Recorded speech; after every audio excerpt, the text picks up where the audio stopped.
I think what we're seeing right now is that governments are under a lot of pressure financially. Not just governments, but commercial applications also. And what's happening is that they aren't funding the things that probably need to be funded, like police and fire and security kinds of applications. One of the things we've seen is where we have put our mobile applications in the field for police, we're saving a ton of money for them and time in particular, and time's the real key here, because our police forces are able to identify at car side, at meeting point, are you somebody that I need to be concerned with? And if you are, I can do something about it right then and there. Traditionally, that policeman has had to bring that person in a squad car back to the station, use either fingerprint rolls or digital biometrics to determine if that person's a threat or not. Now, with the availability of mobile applications for biometrics, that policeman can do that car side. And if that person's okay, he either writes the ticket or says, have a nice day, and off he goes.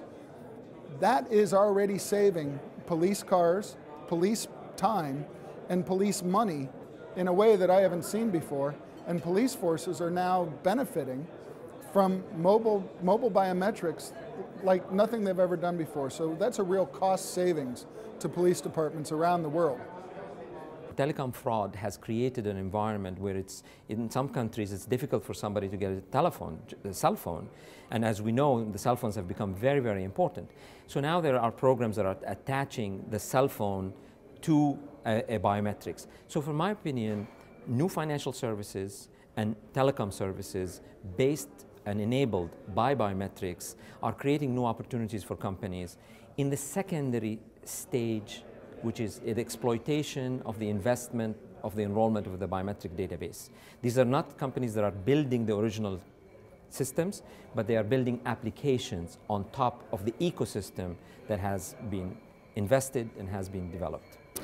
Well, I think the most exciting business case worldwide right now is the business case in India, where the inclusion of people at the low end of the ladder allows them to get benefits by virtue of becoming enrolled into the unique identity program in India. It becomes the base, which is what Aadhaar means in Hindi or in Sanskrit. It means the base of an entire society to get benefits. 400 million people will be able to get reliable benefits because of UID of India. That just pales any other comparison as to how exciting it can be and how beneficial biometrics can be to help people.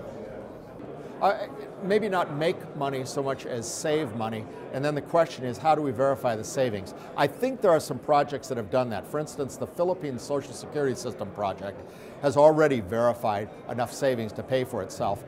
In state of California, we have a fingerprinting project for social welfare recipients. That project probably pays for itself. There hasn't been enough work yet done on the cost-benefit analysis. The Indian project hopefully will pay for itself, not only in terms of the corruption mitigation, but also because of the inherent inefficiencies of a system in which an extremely large portion of the population does not have a bank account. These people manipulating money, they have to pay charges every time they cash a check or need to manipulate or transfer funds because they don't have bank accounts. They don't have bank accounts because they don't have identities. Hopefully the identity card will allow full participation in the economy of people that have been disenfranchised. Hopefully there'll be enough savings there to more than pay for the unique ID project in India. We'll see, we'll see.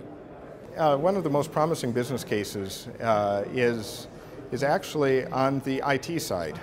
So certainly there's, I think, a lot of benefit to society on the notion that, of the unbanked populations and bringing identity to masses of people who have not had those identities in the past. But a business case that we're seeing is actually retail point of sale.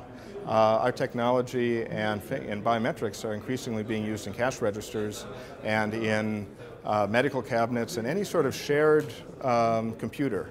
So a nurse's work, like a nurse's kiosk, where many nurses need to access and have quick, convenient access to open up the drug cabinet or access a patient record, we're finding that biometrics makes that extremely easy and also addresses all the security and compliance requirements that those applications entail.